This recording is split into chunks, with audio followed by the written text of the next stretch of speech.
One shot, let's begin. Musume, Cinderella Grey Gaiden, Far Off Thunder. Or Musume, Cinderella Grey Gaiden, Distant Thunder by Sugiwara Masafume and Ito Junosuke. Present upload at Uma Musume Scan R and 7 space velocity. Okay, man. I was so close there to getting perfect. Then I flubbed at the Umusume. Well, I don't know. It's perfect. Anyways, we read on this channel and we react. And yesterday I read some Uma Musume. The horse racing gotcha game turned anime, and I was like, oh, it's neat. So let's try what this one is.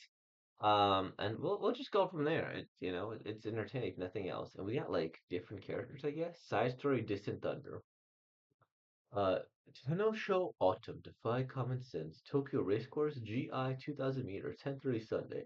Momosume, Cinderella Gray, Taiyo Kozumi, Masafumi Sugiura, and Pita, Jinosuke Ito. Special thanks, Naomi Ozahara.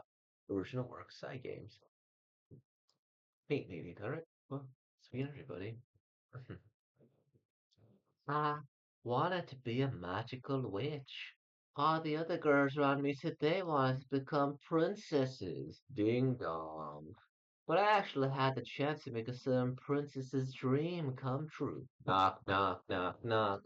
I wanted to make magic both kind-hearted and magnificent. Coming! Musume, Cinderella Gray. Oh, look at that. Oh. Distant Thunder. Huh? Huh? Oh, the landlord. Who's the girl? What'd you think? Pretty one, ain't she? Masama, you're a trainer, yeah? Think you can do me a favor and check out how this kid runs? Well, no, I'm still in school. Don't sweat the small stuff. You'll be one soon enough, ain't ya? You're already bargaining, getting bargain rent, so you owe me one. Ah, kid's also living here, you know?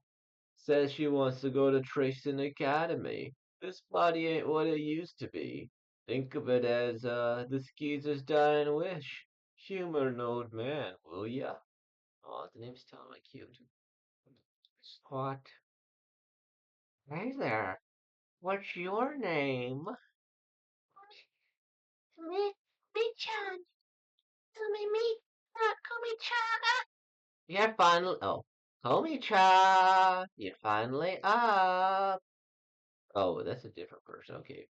Out cold, weren't you? Classes are already over, you know. You're such a sleepyhead. Well, you're good for now, but don't you be nodding off at the races, you hear? Can't have you missing the moment I become Japan's best. Okay, I'm heading out to train. It looks like my princess will make her dreams come true on her own. Umusume Cinderella Grey side story. Wait up! I'm coming too, your royal highness. The heck? I ain't a princess. What's got into ya all of a sudden? What's got into ya all of a sudden? Okay, yeah. I'll fit you with the finest class slippers and will distant thunder the day the witch cast her spell. I apologize. Um, anyways. Um, I thought I would get more out of this. As bad as that sounds. So just context. I don't watch Ume Musume. I don't really know. I just seen an edit Aru, the horse who lost every race, every time, and even now that gets me emotional. She always did her best though. Um, and this one, I imagine that this is, you know, amazing for people. It's an origin story of her, and I guess somebody she mentored to be the strongest. And I don't know who this guy is. I'm guessing he is a horse. I don't, are they all horses? Or are there only certain horses? I'm not sure. I probably shouldn't question it too much, right? But usually in a lot of worlds, the lore's kind of already established, where it's like in the Cars universe, right? They're all cars, they're all automobiles. And in this universe, I feel like I've seen people that aren't horses here. Then again, this person looks relatively normal and probably races, and this person does, or maybe only certain types of people are. Or maybe racing is next. That would be kind of interesting if racing was more. Um, I guess it's entertainment, right? Like if these people are just racing. Yeah, so I think this is neat. And then I'm glad that she's gonna try to do her best. And it's so cute to see this character. What's her name? Oh, okay. Komi. So what's the name of the Michan? See, I think this is a great example of like this story did nothing wrong. I just am not invested in this here, as this is a story that I'm sure is 100% amazing for somebody who is aware of this series. It's cute. They met, and then they're like, okay, then you're gonna be the best. Um, and that is a good introduction to a story or a good maybe throwback. But as the entire story, I'm missing a lot of context. Like maybe this guy's important, how this works. I don't know. But yeah, I will say this. The art is good. The art is fantastic. And as mentioned last time, the personalities generally shine through when it comes to the arts design here. Like the way they draw this man old and experienced here. It's like, okay, but confident in his pose, and she's shocked here. You kind of see, like, even the little fangs there. Look at the little fang. She's a little unsure, but she's like, doing her best, kind of down on her luck, and then boom, just one with the little flame comes, and you see the like passion in her eyes, and her just kind of proud to find purpose in her life. I don't know if that's the story of her, where she was kind of like directionless, and then this person helped her really find a direction. But who knows, right? But anyways, guys, thank you all for watching. Tomorrow we will read the stunning conclusion of the Uma Musume. We're gonna read uh, about the mermaid that got left behind. I didn't know there were mermaids in this series, but that'd be really cool. I don't know if they race anything besides racehorses, but that'd be neat. And look, right here, okay. The one we read yesterday, 8.2. It's on 8.39, 8.63. And that shows too that this one I could understand without being a fan. It's double pages and it's a little bit more police story, but this one has a higher rating and even more common. So this one is probably just fan service of how people met, right? It's like if you saw like Luffy meet with also One Piece. I'm all caught up. It's a bit too long. Let's make this video a little longer. Just we're talking about One Piece spoilers all the way up to the end of the Rocks flashback. I love Rocks. Great character. I like the stuff with Moo. I think that now that we got Rocks' official color scheme, and he's like white and blue for the hair and the teeth, and then the allegations that Buggy is related to him are kind of how are they even deniable at this point, right? I'm sure they're a little bit teased, but Eve Rayleigh calling him the second son and this that, and the other. So maybe, he was promiscuous and had other people, or maybe he's the older brother, younger brother. I don't know. It would also explain kind of why he knew that Blackbeard never slept. Like that's a relatively good way to kind of go in with that, and explain it, even though it's not the most important. And then the God's Valley, I'm one day it will be animated, and we'll probably get a movie to get all the between fights and all the clashes, but that's gonna be really cool.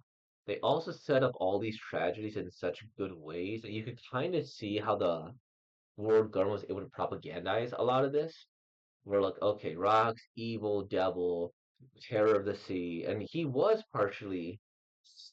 stopped by a combination of Garp and Roger, and you can see why the merge, like, okay, we'll just say Roger did it. And we didn't see Rox necessarily die, but we don't know if the Royal Knights, kill him. He's probably dead. I'm not one of those people that holds out hope for that. But he was just such a pirate, and you could understand why a pirate king would be a thing. And I was reflecting about this the other day, but it was like, okay, pirate king, world's strongest man, world's strongest creature. It's like those are all really good titles, and like maybe he just circumnavigated the world. Doesn't necessarily mean he's the strongest. I kind of think that's an interesting thing. But he created the title to be Pirate King. And he's like, okay, there's the One Piece. That's even more mysterious to what that is. 'Cause, what is the One Piece? Well, it's manga, but inside the manga, what is the One Piece? The greatest treasure. King Harold was a great character. I feel like he was pretty understandable. He was a little bit too naive to the world at large, but he was I like the fact that, with the wife and the Loki and then the Harusha, like, okay, they're my sons, they're kids. And with Elbap, he modernized it. He basically helped integrate them into the world. He helped boom their economy. They're more across widely accepted. And I like that he was able to do that. The problem is that, oh man, right? It's like when he gets Domi reversed as it is, and you're just like, oh, come on, that's kind of predictable to us as the reader, but to him, I could see why. He's like, okay, fine, I'm doing everything right. But yeah, and then we're gonna probably we're done with the flashback allegedly, but I could see, Loki just killing him because he begged him to, right? And it's like, okay, I'm gonna have to understand it. And even the whole Loki thing too, it's kind of crazy. It's amazing how Loki knew all this stuff about God Valley, but he probably just read the newspaper. Which newspaper? The original edition before Big News Morgans went and he went and he changed everything. But awesome, awesome. I'm having a lot of fun with it. I'm looking forward to that. Um, as we learn more and more, we're on a break next week. I gotta just start discussing the One Piece chapters. Maybe I'll start doing that in my One Piece chapter overview. I'll just have to make it more formalized, formal review and everything, right? I think that would be a bad idea. Just put something, Um, yeah, that's what I could think of at the moment. Oh wait, no, Shanks. Shanks.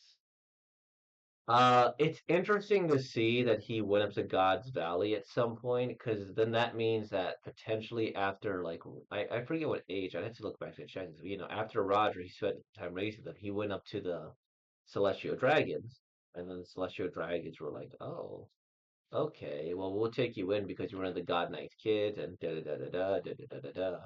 Great, he gets training canoes there, and then he goes back to the sea at some point.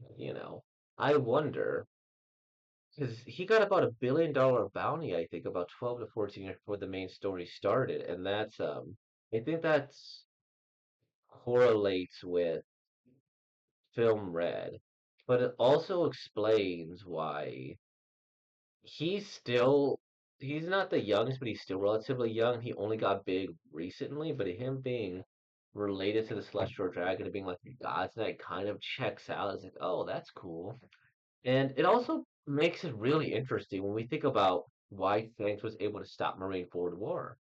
Because, the implication is that he stands by and he's like, okay, stop this war, you're going to have to deal with me. And Shanks' crew is strong, and they're just got finished fighting, whoever, or the Marines and the Whitebeard got fighting, and then now Blackbeard comes. Okay, they're gonna try to do it, but they have only so much. Great, they can't handle everybody at once. Okay, we're just gonna call it a truce because Blackbeard can't handle it, and neither can the Marines. But you know, the Marines were kind of winning that, and I could see with Mihawk leaving them. Of course, they had no chance. Mihawk would kill things. That's what would happen. So like they're like the re. Anyway, so I'm going off to like five different side jokes here because I'm thinking too fast, thinking too meta in a case like this, but basically, the implication is that if he is a God Knight, then I could see why the Marines would be hesitant to like kind of declare war against him, right? Like Dofi still had privileges as a Celestial Dragon. Now he was still chased by the Marines, of course, but there's a difference between being like chased by the Marines and then you're kind of using your authority to kind of blackmail them a bit, right? 'Cause even though Dovey was a celestial dragon, he was still subject to the law, but he was able to do things like call an admiral to help him, and this, that, and the other. And while Shanks was doing his thing, doing the war, and they still tried to catch him, at least assumingly, if a god knight, especially the son of probably the most important god knight, at least I think he is Garland, right? That asks you to stop this war, and this is kind of related to the world government, your bosses, that makes a lot of sense too. Wait, we're going to challenge the world government's authority. We're going to challenge them and this Garland's kid. What's going to happen if the God Knights come and they try to get whatever? They probably don't have the familial connection, but it's probably something where Sen Goku's like, damn, what do I do in a case like this? But he's offering me an out. Okay, we're going to just take the out now. Great, I'm done. We're going to retire here. don't want to deal with this direct competition with Shanks here. Um, because who knows what's going to happen, right? So that's what I think is interesting. But the reality is that when Mihawk said, "I'm not going to fight," she's like,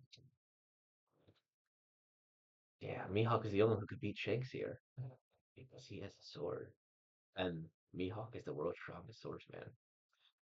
Anyways, I love it. It's good stuff, and I'm happy with One Piece as it currently is. The Rock flashback, one of the best. I think the longest flashback in the series, and it's really good to see that these chapters are so powerful because of all the years I spent on the series. And this is probably why this behind the just related back to this War of Thunder. I don't quite get it too much, but somebody who's read Musume, I'm glad you guys are eating good. If you're a Musume fan, you just kind of watched throughout all of this. Thank you for watching. Okay, I know the One Piece stuff was a little strange, but thank you all for watching, and hopefully the One Piece stuff was interesting. Of course, it was. Yeah. Thank you. With all that being said, like, comment, subscribe.